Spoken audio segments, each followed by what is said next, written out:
Meus amados, vamos meditar na palavra do Senhor? Gostaria de pedir que os irmãos abram suas Bíblias na carta de Tiago. Hoje nós iremos dar início a essa nova jornada, numa série de exposições na carta de Tiago, verso a verso, texto a texto. Vamos trabalhar algumas semanas aí nessa carta maravilhosa. Ela fica ali no final da nossa Bíblia e é uma epístola maravilhosa e nós vamos descobrir o porquê durante aí essas semanas que nós iremos meditar nessa carta. Tiago, capítulo 1, nós iremos ficar apenas no verso 1, que diz assim, posso ler? Diz assim a palavra do Senhor: Tiago, servo de Deus e do Senhor Jesus Cristo, as 12 tribos que se encontram na dispersão, saudações. Pai amado, nós estamos, ó Pai, diante da Tua bendita palavra, e eu peço, Senhor, mais uma vez que o Senhor abra os nossos olhos, a nossa mente, Senhor, para o texto sagrado, Senhor. Pelas nossas cognições jamais conseguiremos, ó Deus, compreender a Tua palavra. Eu peço a Ti que o Senhor me use como instrumento em Tuas mãos para falar a verdade do Teu Evangelho ao coração dos meus amados e que assim eles possam crer mais em Ti. Em nome de Jesus, amém. Meus amados, carta de Tiago. Alguns crentes, eles costumam não dar muito crédito à carta de Tiago, infelizmente. Isso acontece porque muitas vezes acabam comparando a carta de Tiago com outras cartas do Novo Testamento, né? E acabam fazendo uma comparação injusta com a carta de Tiago.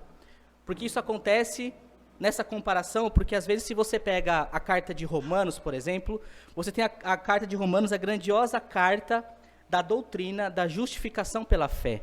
Então você tem uma doutrina muito densa ali, da justificação pela fé, uma carta maravilhosa. Se você pega Hebreus você tem dizendo ali que Cristo é o fim da lei. Então Cristo é maior que o sacerdócio levítico, Cristo é maior que a lei, Cristo é maior que Moisés. Em Hebreus você tem a galeria dos pais da fé, né?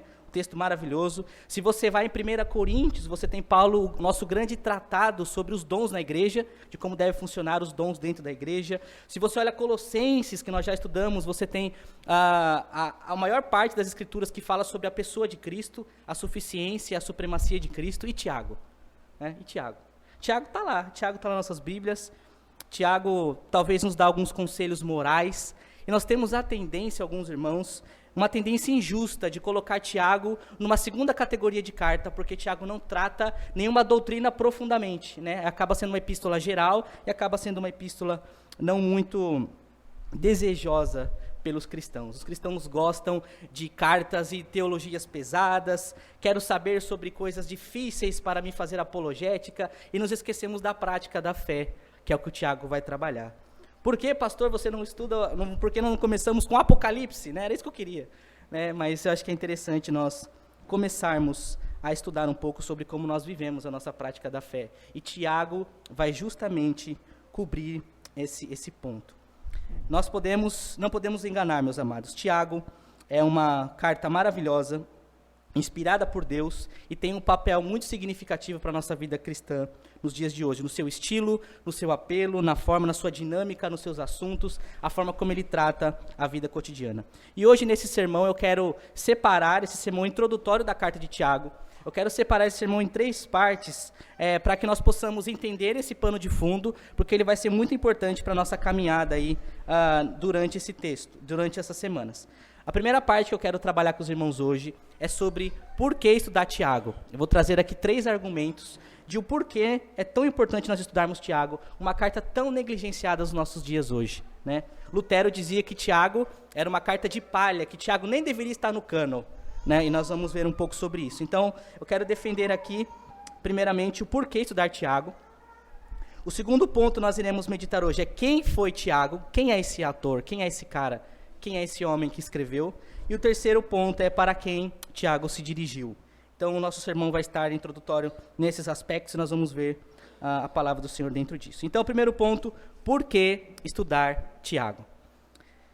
Existe a resposta curta, né? Como eu já disse aqui mais ou menos, porque ela está na Bíblia, né? Deus inspirou Tiago para que ele escrevesse, e isso já deve nos trazer uma atenção especial para nós estudarmos essa carta.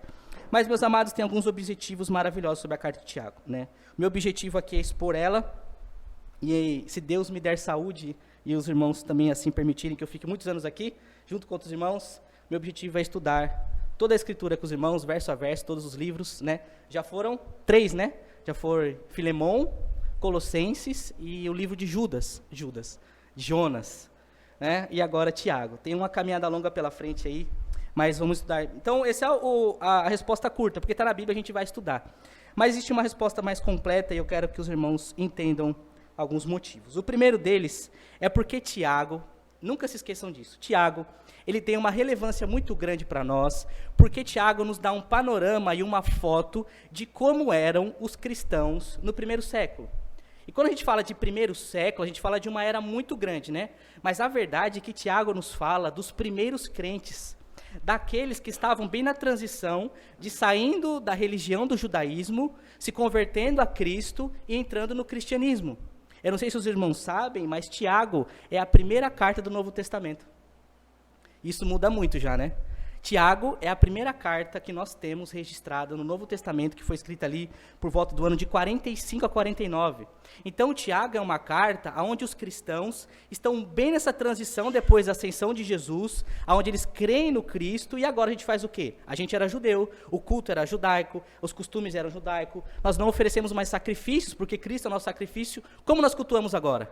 Que igreja nós vamos? Como que nós fazemos? Como que nós lidamos no dia a dia, no nosso trato com os nossos amigos, no trabalho, com o chefe, sendo trabalhador?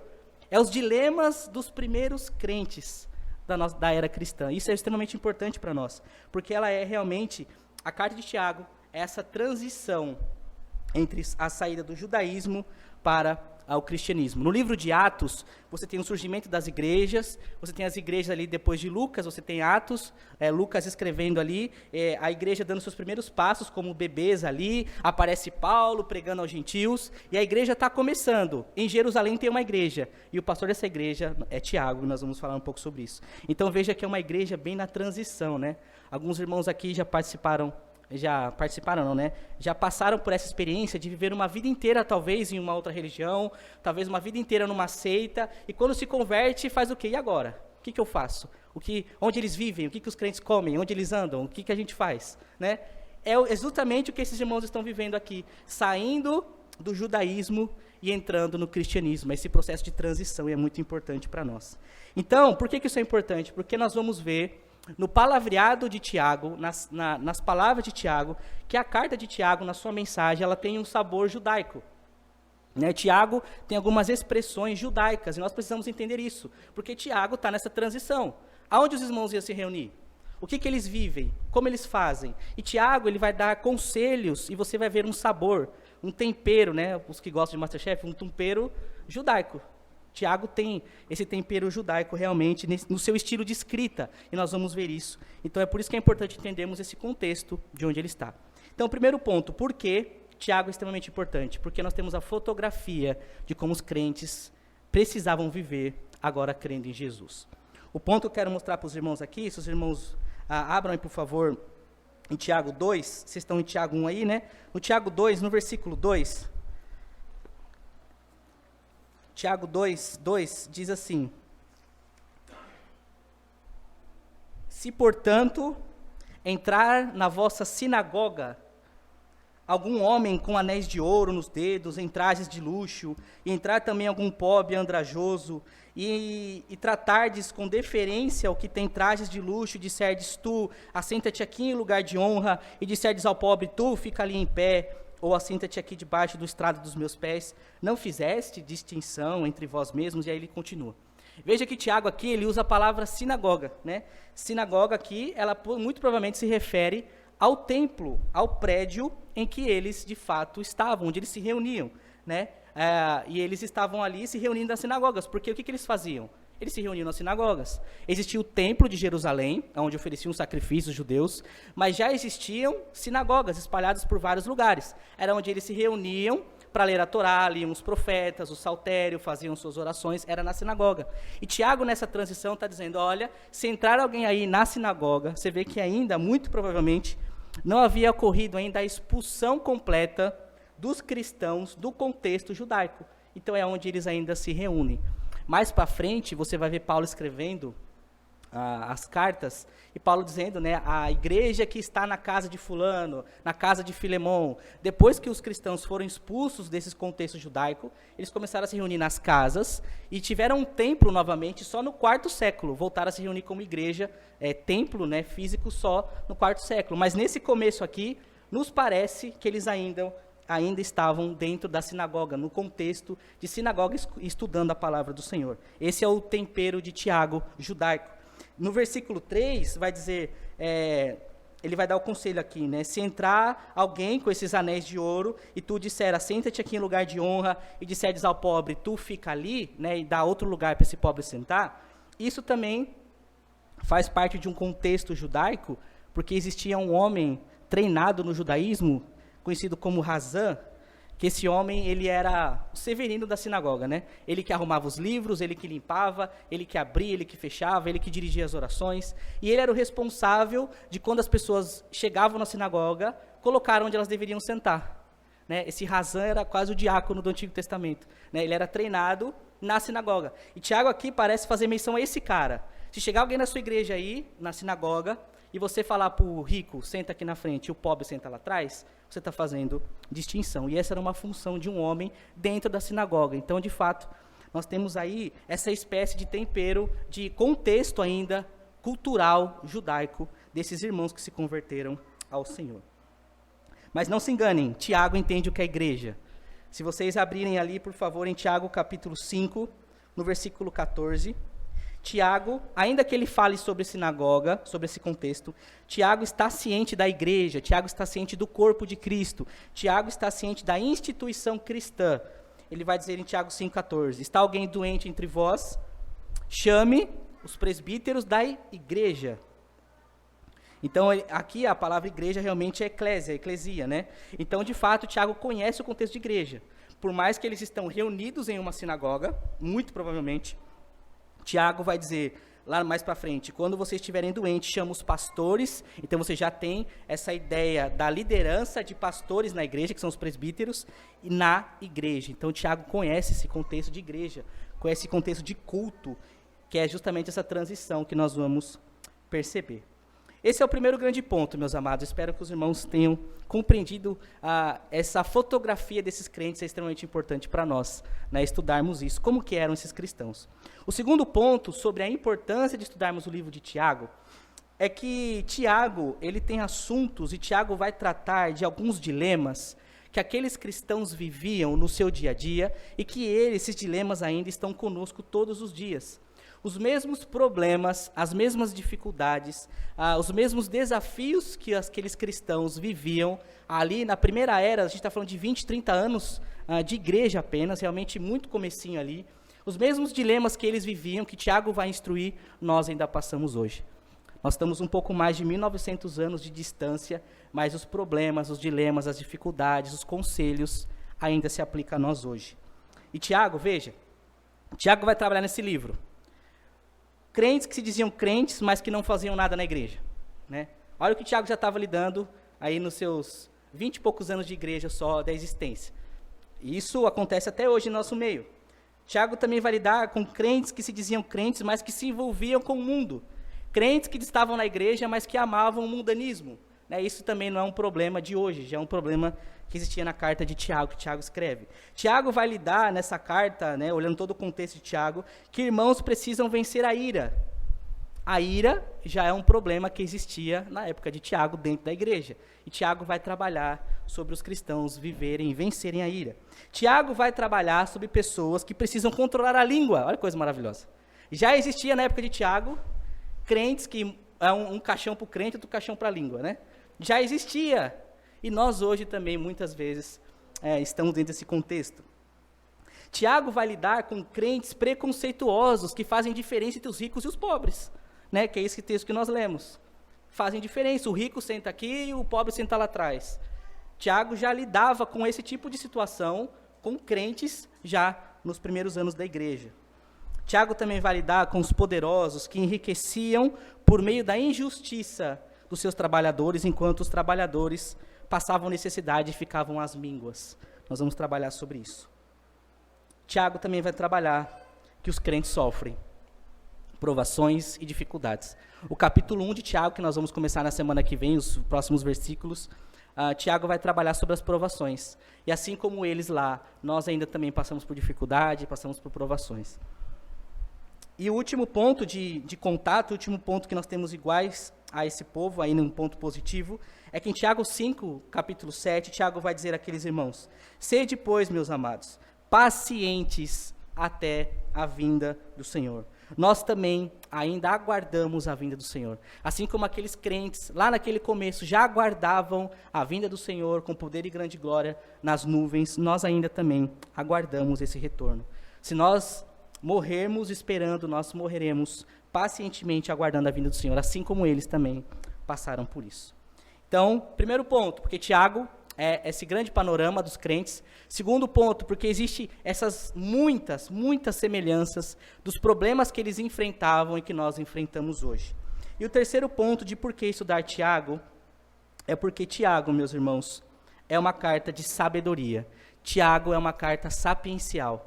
Né? Nós não temos provérbios, um tipo de provérbios no Novo Testamento, mas nós temos a carta de Tiago. E Tiago faz exatamente esse papel dos livros de sabedoria do Antigo Testamento no Novo Testamento.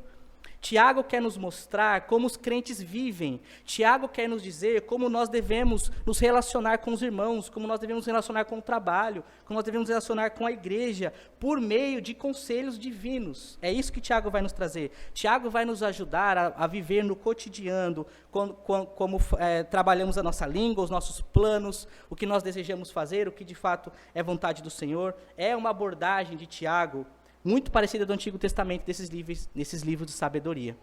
Quando você lê Provérbios, ele parece até um pouco cansativo, né? Porque ele vai lidando com muitos assuntos ao mesmo tempo, ele vai falando de muitas coisas ao mesmo tempo. Uma coisa ele está falando aqui, no outro versículo ele já está falando de outra coisa, de outro conselho. Ele é muito dinâmico, ele é muito rápido, e o livro de Tiago é muito parecido com esses livros de sabedoria, né? Não é que Tiago não se importa com a doutrina, mas é que Tiago é essa cartilha de como nós devemos viver. Tiago não está muito interessado na sua profissão de fé. Tiago está interessado na sua prática de fé, naquilo que você faz. Vocês já sabem, vocês já conhecem, vocês já estudaram Moisés, vocês já estudaram a lei, vocês sabem o saltério, mas agora eu quero ver prática, agora eu quero ver vocês agindo. Tiago vai, meus irmãos, nos colocar em movimento. Todos esses dias aí, essas semanas que nós iremos refletir, nós vamos ver o tempo todo Tiago nos colocando em movimento, é prática. Ele usa muito imperativos, vão e façam, vocês precisam fazer. E é maravilhoso isso, porque isso é um privilégio para nós. Deus decidir separar um trecho, uma porção específica das Escrituras, para enfatizar como nós vivemos. Porque a vida cristã não é só cognitiva. A vida cristã é uma vida prática de fé. Nós já estudamos aqui que Deus separou um livro específico para falar sobre perdão, que é a carta de Filemão. E aqui nós temos Deus separando uma porção das Escrituras para um livro prático, um livro de sabedoria, um livro de ação, um livro de nós vivermos aquilo que nós professamos. É muito maravilhoso ver Tiago, ele é como um sargento gritando aos nossos ouvidos: vão e façam, vão e façam, vão e façam. É muito maravilhoso ver essa prática de fé. Isso é importante dentro desse ponto sobre nós vivermos aquilo que professamos, porque infelizmente nós estamos vivendo numa era pós-moderna cristã que parece que não existe um jeito certo de se viver. Parece que agora tudo é relativo. Parece que as práticas cristãs não importam mais. Importa o que você sabe, não importa o que você faz. Existe infelizmente, né, essa ideia que está disseminando na igreja de que não importa, não existe um jeito certo de se viver como crente. Existe sim. E é o que Tiago vai nos ajudar. Tiago vai nos ensinar de como vivemos uma vida prática, integral, não parcial diante de Deus. Tiago não vai se aprofundar em doutrina. Tiago vai dizer: eu quero ver as suas mãos, eu quero ver o que você faz. E nisso, nós temos o jeito certo de fazer, que é o que o Tiago vai trabalhar. Parece, meus amados, que não existe mais um jeito certo de se viver. E essas igrejas precisam urgentemente voltar aos ensinos bíblicos e a ler Tiago. Se vocês verem Tiago, capítulo 4, versículo 4, Tiago vai dizer assim. Olha o que Tiago vai dizer: infiéis, Não compreendeis que a amizade do mundo é inimiga de Deus? Aqueles, pois, que quiserem ser amigos do mundo, constituem-se inimigos de Deus. Tiago está deixando muito claro, aqueles que querem ser amigos do mundo são inimigos de Deus, não tem meio termo. Tiago é prático, é isso mesmo, se você quer ser amigo do mundo, você se constitui inimigo de Deus, porque os que têm amizade com o mundo são inimigos de Deus. Ou seja, meus amados, existe sim um jeito certo de se viver, existe sim uma prática esperada dos crentes, e nós devemos agir de acordo com aquilo que Deus espera que nós hajamos, e Tiago vai nos ajudar a entender sobre isso. Existe sim um jeito certo de se viver. Eu quero ler aqui com os irmãos o trecho da pregação de um pastor, que ele está conhecido, né, por suas polêmicas, um pastor que se envolveu em vários escândalos aí relacionados a ter que atualizar a Bíblia, enfim, muitos assuntos terríveis. E o nome desse pastor, ele se chama Ed Renekiewicz. Aí você vai dizer para mim, nossa, Jéssica, por que você vai citar esse cara aqui? Os irmãos sabem e têm acompanhado há um pouco mais de um ano aí a série de exposições que eu tenho feito aqui, e os irmãos sabem que praticamente em todos os sermões eu trago citações de pastores que são uma bênção para nós, de pastores e escritores que foram muito relevantes e que meditaram nas escrituras e trouxeram sintaxes maravilhosas sobre a Bíblia, e eu trago, fulano disse isso, olha que coisa maravilhosa, ciclano disse isso, ainda que eu cite alguns nomes errados, né, às vezes, de vez em quando eu cito uns nomes errados aí. Mas eu trago esses homens. Mas também, meus amados, nós precisamos denunciar aqueles que estão pervertendo o evangelho, porque isso tem feito muitas igrejas e muitos irmãos se desviarem da fé. Muitos, muitos, muitos. Se você ler Tito capítulo 1, lê na casa de vocês, Tito capítulo 1, Paulo vai dizer a Tito, tem alguns homens aí dentro da igreja de vocês que precisam os fazer calar, eles precisam parar de falar, porque eles estão pervertendo o evangelho. Em algumas outras situações, você vê Paulo citando nomes, fulano, é ciclano, eles precisam ser expulsos, porque eles estão deturpando o evangelho. Eu quero trazer aqui, meus amados, esse trecho dessa pregação, para que os irmãos entendam aquilo que tem sido falado hoje em dia, e por que é importante. Lembre-se do contexto, os judeus estão saindo do judaísmo e estão indo para o cristianismo. O que eles fazem? Aonde eu aprendo? O que os cristãos fazem? Hoje em dia, na nossa era, cristãos que têm saído de seitas, cristãos que têm sido os olhos abertos para o evangelho, o que eles vão fazer? Nossa, eu preciso entender de cristianismo, eles vão para o YouTube. E daí esses homens estão lá, falando de como os crentes devem viver. E nós vamos ver como isso é um perigo para nós. Rapidamente aqui, eu quero citar a pregação dele. Eu tenho vídeo, caso os irmãos queiram, eu transcrevi aquilo que ele disse. E esse pastor, que é um pastor batista, Ed Renekiewicz, ele diz assim no seu sermão: a santidade, abre aspas, a santidade é essa consciência de que Jesus está em mim e ele está aqui e não interessa o que eu estou fazendo. Se eu estou enchendo a cara, se eu estou cheirando uma carreira de pó, se eu estou na cama errada, se eu estou com dinheiro errado no meu bolso, se eu estou mentindo, se eu estou cheio de cobiça, se eu estou cheio de inveja, se eu estou cheio de amargura e de ódio, e se eu quero vingança, não interessa. Jesus está aqui comigo porque ele veio para mim, ele se revelou para mim, e quando ele entranhou a vida dele na minha, não tem como tirar isso. A santidade é essa consciência de que Jesus está aqui comigo agora. Fecha aspas. Amém? Né? Pelo amor de Deus, meus amados. Aí eu posso dizer, nossa, mas está fora de contexto da pregação dele. Meus irmãos, não tem contexto que salve isso. Sabe por quê? Porque ele está dizendo que a santidade é uma consciência. A santidade é uma consciência e não importa, obviamente, a forma como eu vivo. Aí ele vai dizer, não importa se eu estou enchendo a cara, se eu estou cheirando, se eu estou com dinheiro errado no bolso, se eu estou na cama errada, se eu tenho cobiça, se eu tenho amargura, se eu tenho vingança. Não importa, porque a santidade é consciência. E a minha vida prática não importa. Meus amados, isso é, infelizmente, a teologia liberal que está entrando no nosso meio, que está esvaziando princípios e conceitos concretos e absolutos de que a Bíblia fala que é real e que é verdade. A teologia liberal, ela pega conceitos de verdade e acabam disseminando, relativizando conceitos concretos. Então, na verdade, a vida prática não interessa. O que importa é o que você sabe. Mas o seu caminhar na fé não interessa, porque a santidade é uma consciência. Isso é importante para nós, porque Tiago vai nos dizer, a santidade é vida prática. A santidade é o abandono disso. A santidade começa numa consciência de você entender, mas a santidade reflete na sua caminhada cristã. É isso que nós vamos trabalhar. Tiago vai nos ajudar a dizer que estes homens são falsos mestres.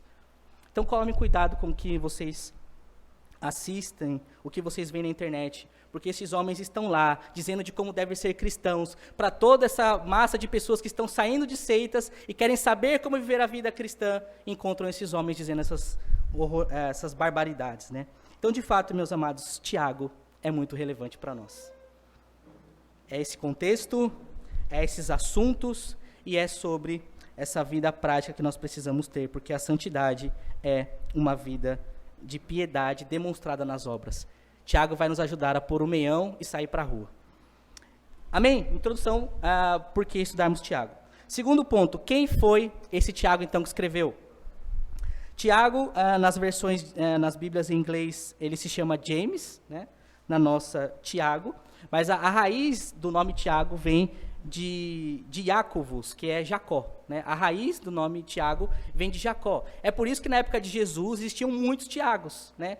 Porque Tiago vinha de Jacó. Jacó foi um patriarca, então os judeus tinham muitos Tiagos, né? É tipo o Enzo hoje, né? Acho que na igreja não tem Enzo, né? Era muito comum Tiago, né? Maravilhoso, nada contra Enzo, tá, meus irmãos? Né? Muito bom. É por isso que você tem muitos Tiagos nos evangelhos, e daí vira uma confusão. Quem escreveu a carta de Tiago? Porque vocês viram que começa assim só, Tiago, e aí? Tiago tem um monte, né? Existe a teoria dos 4 Tiagos, né? Vou citar rapidamente aqui, para nós não perdermos muito tempo com relação a isso. Mas o primeiro Tiago, que é uma possibilidade que já pensaram, é o filho de Zebedeu. O Tiago, filho de Zebedeu, é aquele que aparece nos evangelhos, e é o discípulo de Jesus mesmo. Aquele que Jesus estava andando em Mateus 4, ele chama Pedro, e um pouco mais à frente, ele chama Tiago e João, que são os 2 irmãos que estão consertando a rede ali com seu pai Zebedeu. E esses 2 automaticamente abandonam ali e vão seguir Jesus, né? Tiago e João, que são irmãos. João é quem escreveu o Evangelho e quem escreveu o Apocalipse. E esse Tiago, ele é muito relevante nos Evangelhos, porque praticamente quase em todos os eventos que aparece Pedro, Tiago e João, né? O trio Parada Dura. E é esse Tiago, filho de Zebedeu. Ele está na cura do filho de Jairo, ele está no sermão profético de Jesus, Tiago está na transfiguração de Jesus, Tiago está no Getsêmani, quando Jesus vai orar, ele chama Pedro, Tiago e João. Esse Tiago realmente é alguém muito importante para os evangelhos. Mas ele é descartado para ser o autor desse livro, porque ele morreu muito precocemente, né? Ele foi o primeiro apóstolo que morreu.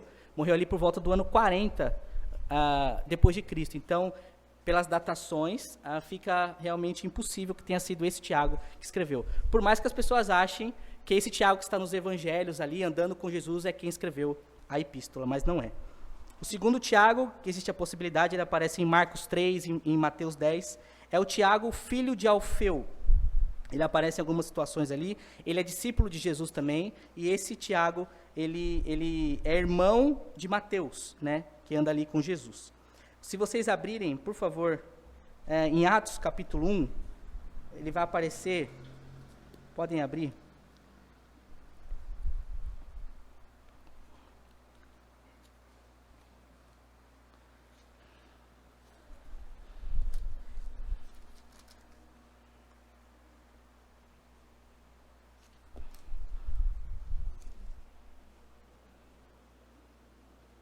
Atos 1:13.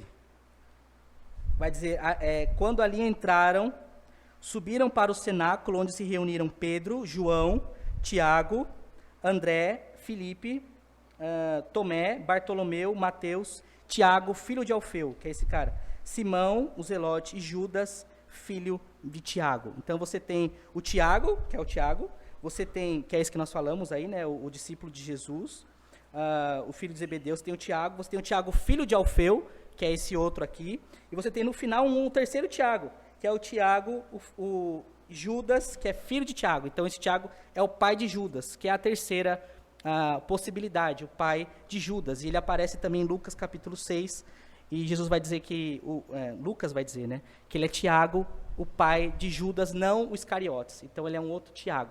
Mas esse terceiro Tiago, nós não temos mais nada sobre ele, apenas esse texto. Nós nem sabemos se ele foi crente de fato. E o filho de Alfeu, que aparece aqui em Atos também, é alguém que não era relevante. Nós não temos, de fato, muitas cenas sobre o filho de Alfeu. talvez nem você conhecia o Tiago, o tal filho de Alfeu, né? Então, realmente, ele não era popular, e para escrever uma carta precisava, de fato, ser alguém conhecido.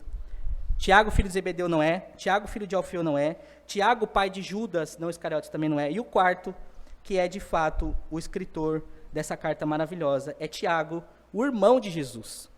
O irmão de Jesus. E isso, meus amados, faz muita diferença. Por favor, abram em Mateus capítulo 13, e esse texto é importante.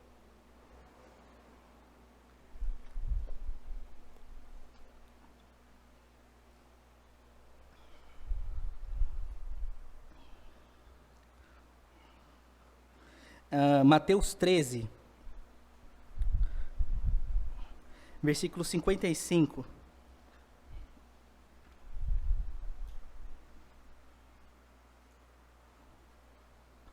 Os judeus estão numa conversa ali, e daí no versículo 55 eles dizem assim, posso ler? Mateus 13, 55. Não é este o filho do carpinteiro, então está falando de Jesus. Não é este o filho do carpinteiro? Não se chama sua mãe Maria e seus irmãos Tiago, José, Simão e Judas? Cita 4 irmãos de Jesus. Versículo 56. Não vivem entre nós todas as suas irmãs? De onde lhes vem, pois, tudo isso? Veja que a família de Jesus era conhecida ali na Galileia. E eles estão falando, não é Jesus esse homem aí que está fazendo os milagres, não é aquele que é o filho do carpinteiro, a sua mãe não é Maria, o seu irmão não é o Tiago, o José, o Simão e o Judas e muitas irmãs. De fato, eles eram conhecidos ali, e aqui nós vemos o Tiago, o irmão de Jesus. Só abrindo um parênteses aqui, meus irmãos, a perpétua virgindade de Maria, né, é uma doutrina católica que não existe nas Escrituras, né? Você não tem base alguma para dizer que Maria, depois de Jesus, o nascimento de Jesus foi virginal, né? É por isso que teologicamente é mais certo dizermos que Jesus é meio irmão de Tiago, porque, né, o pai não é José, mas Maria, depois de Jesus, teve muitos outros filhos. Pelo menos 4 homens aqui, e vai dizer, ele não vive entre nós todas as suas irmãs, então, de fato, era uma família grande de muitos irmãos que Jesus tinha, de fato, e Tiago era um deles, né? Então, essa doutrina que Maria foi virgem a vida toda, por ela ser santa, realmente não faz o menor sentido, né? É loucura achar isso. José era alguém muito íntegro, que esperou Maria, entendeu o nascimento de Jesus, e não faz sentido ele ter, pelo menos aqui, muitos filhos com outra mulher, e Maria continuar com ele, sendo virgem, não faz o menor sentido. Então, nós temos um Tiago, que é o irmão de Jesus, que ele aparece aqui, em Marcos, não vou abrir todos os textos, meus amados, mas em Marcos capítulo 15, no versículo 40, vai dizer que esse Tiago é filho de Maria, e ele é o mais novo dentre eles. E João capítulo 7, vai dizer que os seus irmãos não criam no Senhor. João 7, versículo 5 vai dizer, pois nem mesmo seus irmãos criam nele. Em Marcos vai dizer que esses irmãos tentaram matar Jesus, tentaram, junto com os judeus, pegar e prender Jesus, porque Jesus fazia os milagres, eles não criam em Jesus como Messias. Coisa doida, né? Os irmãos de Jesus não criam em Jesus como Messias. Viveram com Jesus, estiveram com Jesus, viram Jesus pregando na sinagoga, no templo lá, e eles não criam no ministério messiânico do Cristo. Mas algo muda na vida de Tiago. Tiago é alguém que muito provavelmente, depois da ressurreição de Jesus, na sua ascensão, Tiago de fato muda drasticamente. Nós vemos na história, a partir do livro de Atos, esse Tiago sendo alguém extremamente importante na igreja de Jerusalém. Tiago claramente sofre essa mudança no coração, e Atos vai mostrar Tiago como líder da igreja de Jerusalém.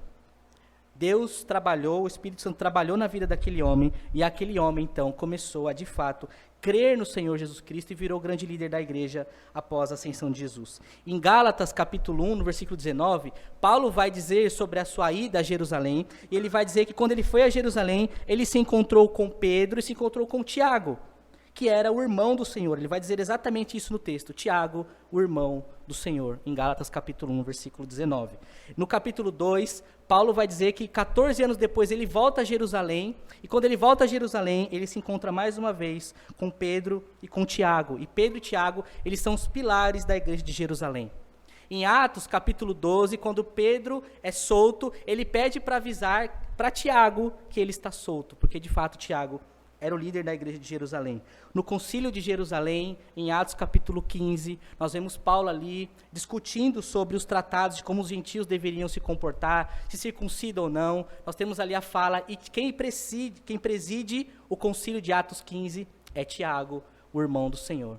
Depois, na terceira viagem missionária de Paulo, 8 anos depois desse concílio, Paulo volta a Jerusalém e ele vai se encontrar com Tiago, isso já em Atos capítulo 21. Então, claramente, meus irmãos, o irmão do Senhor, Tiago, o irmão de Jesus, é o líder da igreja após a ascensão de Jesus. Ele foi conhecido como Tiago, o justo, e viveu provavelmente até o ano 66 depois de Cristo. Então, de fato, este homem é o autor. E por que isso é importante para nós? Eu não sei para vocês, mas para mim faz muita diferença saber que aquele que escreveu a carta que nós temos em nossa mão, uma carta prática, é o próprio irmão do Senhor. E isso vai fazer diferença porque nós vamos ver a forma como ele lida com os assuntos. Vamos voltar ao texto de Tiago 1. Dentro desse contexto, entendendo o contexto em que ele está e quem é este homem, Tiago capítulo 1, olha como faz diferença isso, meus irmãos. Tiago 1, ele diz assim: Tiago, servo de Deus e do Senhor Jesus Cristo. Tiago, ele já começa a sua carta completamente diferente das cartas de Paulo, né? Paulo, geralmente, o palavrear de Paulo é: Paulo, apóstolo de Cristo, não por vontade de Deus e não por vontade de vocês, né? Mais ou menos assim. Tiago, ele não precisa se defender, as pessoas não têm dúvida de quem é. Tiago diz: eu sou o Tiago, porque o ministério de Tiago não está sendo atacado como Paulo foi atacado. Eles conheciam Tiago já era o líder da igreja de Jerusalém há muitos anos. Tiago não está escrevendo para gentil, então, de fato, eram pessoas que conheciam ele. Mas não somente isso. O que é mais interessante aqui no texto, sabendo de quem é esse irmão, esse homem, é que Tiago, ele poderia ser muito mais formal na sua carta, e Tiago poderia não só trazer à tona a sua posição eclesiástica como alguém líder da igreja de Jerusalém, mas ele poderia muito bem trazer à tona a sua familiaridade com Jesus, por Jesus ser seu irmão. Hoje em dia, você tem muitos apóstolos que se dizem apóstolos e não são, né? E gostam de se gabar, gostam de andar de helicóptero, de segurança, de limusine, né? Imagine se eles fossem escrever uma carta que seria o cânon, que seria distribuída para todos os cristãos de todas as eras. O início da carta muito provavelmente seria diferente, né? E sendo irmão de Jesus, né? Muito provavelmente, se fosse um de nós escrevendo a carta de Tiago, começaria mais ou menos assim: Tiago, né? O filho da que foi Virgem Maria, irmão de ninguém menos que Jesus Cristo. Eu andei com ele. Eu o conheci antes mesmo dele ficar famoso. Saudações, eu sou o Tiago. Né? Veja como faz diferença nós sabemos quem é esse homem, porque Tiago não faz isso. Tiago não está interessado no seu vínculo sanguíneo com Cristo. Tiago não usa isso, Tiago não usurpa disso. Tiago era aquele que conviveu com Cristo, muito provavelmente jogava Play 1 e Cristo ganhava, né? Mas cresceu com Cristo. E na hora que ele vai, como líder da igreja de Jerusalém, a grande capital do povo de Deus, tem um líder, tem um pastor, é o irmão do Cristo, e ele não usa disso. Ele diz: Tiago. Os irmãos perceberam lá atrás, quando nós vemos os 4 irmãos de Jesus? E o último é Judas. Esse Judas que está lá, que nós lemos em Mateus, dos 4 irmãos de Jesus, esse Judas é também o Judas que escreveu a carta que nós temos nas Escrituras, que também é o irmão de Jesus. E se vocês vão a Judas, que é o penúltimo livro da Bíblia, Judas, quando ele abre a sua carta, em Judas 1:1, ele diz assim: Judas, servo de Jesus Cristo e irmão de Tiago. Judas não diz também que ele é irmão de Jesus. Ele diz: Judas, servo de Cristo e o irmão de Tiago. Judas também não quer usurpar do seu laço sanguíneo com Cristo, assim como Tiago. Eles poderiam dizer que eram irmãos de Jesus, não haveria problema algum com isso, mas o que Tiago nos mostra, na sua primeira palavra, dizendo apenas Tiago, ele está nos dizendo, meus irmãos, que ele quer que esse povo, que quando vai ler a carta, que quando vai receber essa carta, o que ele quer que esse povo entenda, que salte aos olhos desse povo, é que ele é Tiago, o servo. Que é isso que ele vai dizer. Tiago, o servo. E essa palavra servo é aquela que nós sabemos, né, do Novo Testamento, que é doulos, que significa escravo, no original é escravo. Tiago está dizendo: eu sou o Tiago, o escravo de Deus. E o escravo ali, que é essa palavra que ele coloca, significa alguém que não tem direitos. O doulos, que é o escravo, significa obediência total, submissão completa, sem reservas e um serviço abnegado ao seu senhor. Os doulos, os escravos, os servos, eles viviam para fazer a vontade de seus senhores, em fidelidade completa, em servidão completa, em sujeição absoluta aos seus senhores. Tiago está dizendo, eu sou o Tiago, o servo de Deus e do Senhor Jesus Cristo. E quando ele coloca Senhor antes de Cristo, ele está dizendo exatamente isso, de que Cristo é Senhor assim como Deus. Quando aqueles homens leriam suas cartas, eles saberiam que Tiago não está falando de duas divindades, mas que Tiago está dizendo, eu sou servo de Deus e eu sou servo do Senhor, que também é Deus, Jesus Cristo. Tiago não tem vergonha de dizer que é escravo de seu irmão.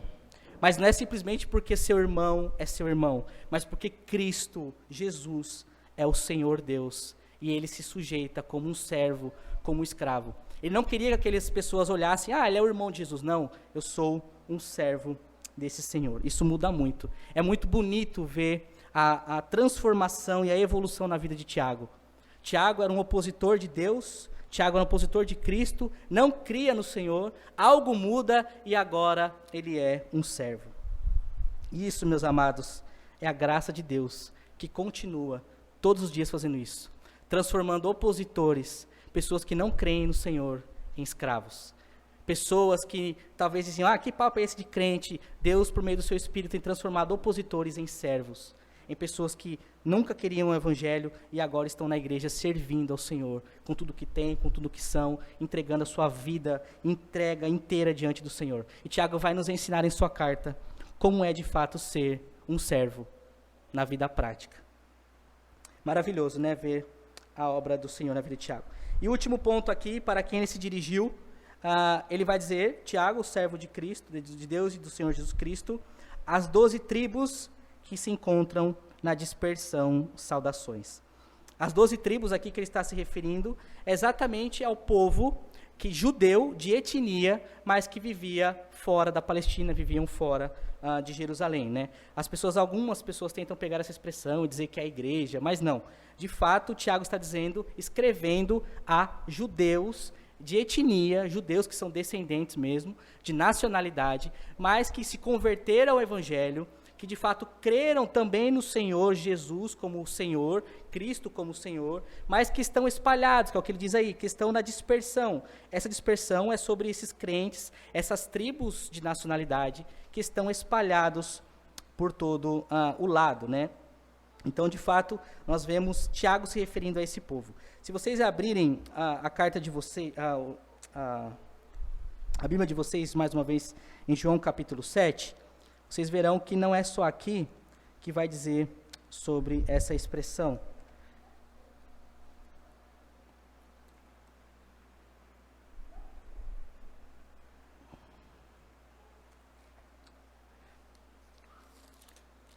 João 7.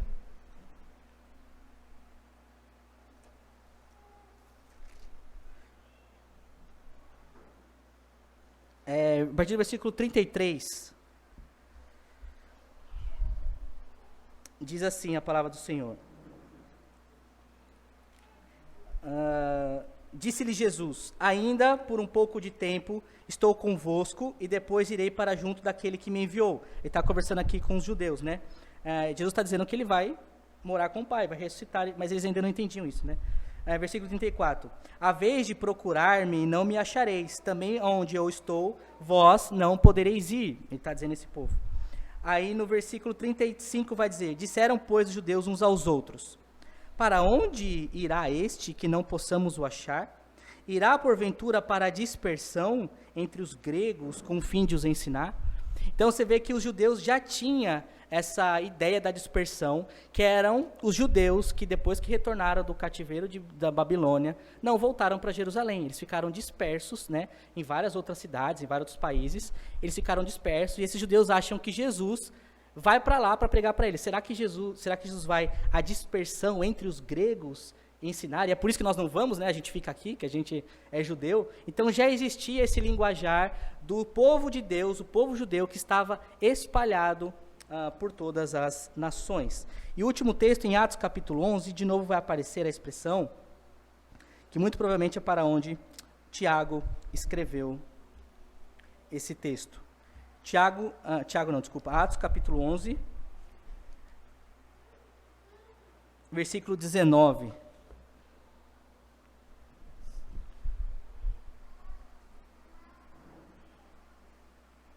Diz assim: então, veja, os que foram dispersos por causa da tribulação que sobreveio a Estevão, se espalharam até a Fenícia, Chipre e Antioquia, não anunciando a ninguém a palavra, senão somente aos judeus. Então o que acontece aqui? Depois de Estevão, que foi o primeiro grande mártir, houve uma perseguição muito forte em Jerusalém, dos próprios irmãos, né? Então, dos próprios patrícios ali, os próprios judeus começaram a perseguir os cristãos que estavam se convertendo, e esses cristãos foram dispersos, eles fugiram de Jerusalém, e eles foram para a Fenícia, para Chipre, para Antioquia. Eles não anunciavam a palavra somente aos judeus, então eles pregavam sobre Cristo somente aos judeus. Versículo 20 de Atos 11. Alguns deles, porém, que já eram de Chipre, tá vendo? Então já moravam lá de Cirene, que foram até Antioquia, falavam também aos gregos, anunciando-lhes o evangelho do Senhor Jesus. Então veja que tinha uma outra turma lá, crendo no Senhor, e anunciava o evangelho do Senhor aos gregos. Versículo 21, e a mão do Senhor estava com eles, e muitos crendo se converteram ao Senhor. 22, e a notícia a respeito deles chegou aos ouvidos da igreja que estava em Jerusalém, Tiago lá, e enviaram Barnabé até Antioquia. Então, muito provavelmente, esses irmãos a quem Tiago está endereçando a sua carta, muito provavelmente eram cristãos que ele conhecia, que faziam parte já da igreja de Jerusalém, que começaram a ser perseguidos após a morte de Estevão. Eles são dispersos, eles vão embora para a Fenícia, para Chipre, para Antioquia, e eles começam a anunciar o evangelho de Cristo lá. A notícia chega a Tiago em Jerusalém, e Tiago manda Barnabé como um missionário ali para instituir e continuar pregando o evangelho. Então, de fato, Tiago está escrevendo para esses cristãos que estão espalhados pelo mundo antigo, mas que agora são crentes e precisam entender como é viver agora a vida por meio de Cristo. E Tiago vai dizer assim: bom, vocês já sabem, vocês estão instruídos, vocês já conhecem de lei, agora é mão na massa. Vamos pôr o meião, vamos pôr o tênis e vamos para a rua. Tiago vai ser maravilhoso para nós, meus irmãos, porque vai também nos colocar em movimento. Nós sabemos muito de Bíblia, nós conhecemos muito de teologia, temos cabeções teológicos, mas a vida prática é birrada, né? Não faz, não acontece. Tiago vai lidar com esses crentes que sabem, mas não fazem. Crentes que acham que são crentes, mas estão no mundo. Crentes que têm a língua grande. Crentes que é isso, que é aquilo. E que nós vamos aprender nessa jornada. Eu espero que nesse sermão introdutório da carta de Tiago, ele possa ter brilhado aos olhos dos irmãos, para que nós possamos aprender mais sobre quem é Cristo e como Cristo espera que nós hajamos em sua palavra.